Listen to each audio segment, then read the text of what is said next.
Hey there, how's it going? It is your muscle building coach, Lee Hayward, and today I got a question that was posted up on the Total Fitness Bodybuilding Facebook page, and it says, I've noticed that in many competitions, powerlifters use a sumo stance for heavy deadlifting. I've rarely seen anyone doing that amount of weight in a normal stance. Why is it so? Is it easy to handle that much weight in a sumo stance?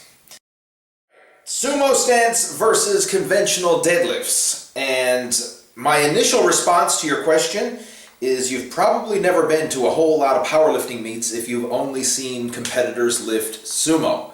Because if you go to enough meets, you see enough lifters, you're going to see guys lift sumo stance, you're going to see guys lift conventional stance, and different variations of those. I mean, sometimes people will use a really wide sumo stance. Sometimes they'll use a narrow sumo. Sometimes they'll be doing conventional deadlifts. Sometimes their conventional deadlift almost looks like a stiff leg deadlift. It all depends on the individual lifter and their unique body type, their unique strengths, and just the way they pull the bar. So it's not necessarily that one is universally better for everybody, because it varies based on the individual and based on your body type. In my case, I'm actually stronger with the conventional deadlift. Now, I'll incorporate both sumo and conventional in my workouts, but if I were to work up to a 1 rep max, I am stronger and can pull harder and pull heavier with a conventional deadlift than I can with a sumo. Now, somebody else might be the complete opposite. You know, they might be able to pull way more with sumo than they can with conventional. Bottom line, with your own actual workouts, you should focus on training both, because as your sumo deadlift gets stronger, so will your conventional, and vice versa. As your conventional gets stronger, so will your sumo, because both deadlifts variations still work the same major muscle groups, but they emphasize different aspects of those major muscle groups. When you're doing a conventional deadlift, there's more back and hamstrings involved. When you're doing a sumo, there's more hips involved. You need really strong hips where your legs are out wider.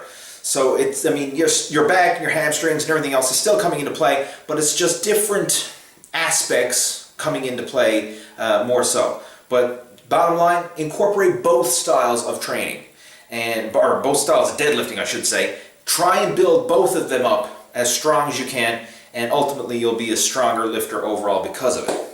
So hopefully this helps to answer your question. And if you have any other comments, feedback, anything at all, feel free to post those down in the comment section down there below.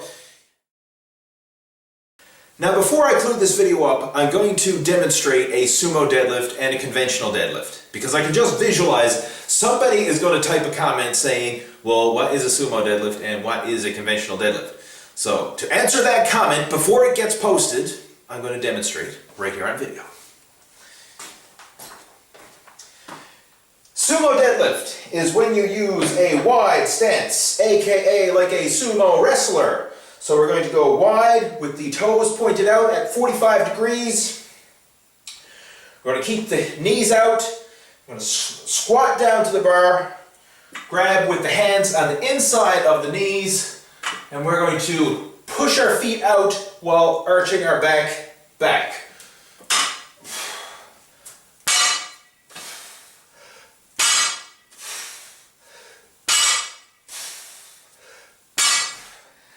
Now with a conventional deadlift, we're going to have our feet closer together, hands on the outside of the knees, and this is going to engage more of the lower back and hamstrings.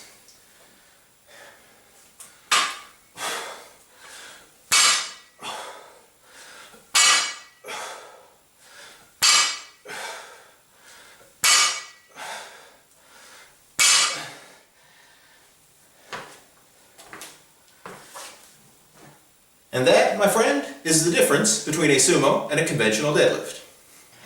And if you'd like to get some more information about deadlifting, then just click on the link that's in the video description below, and that'll take you over to my website where I've put together a complete blog post about how to do the deadlift. It covers exercise demos, video tutorials, as well as a 7-week deadlift cycle that you can follow to help improve your 1 rep max deadlift. So just click on the link that's in the video description below to head on over to my website and check it out for yourself.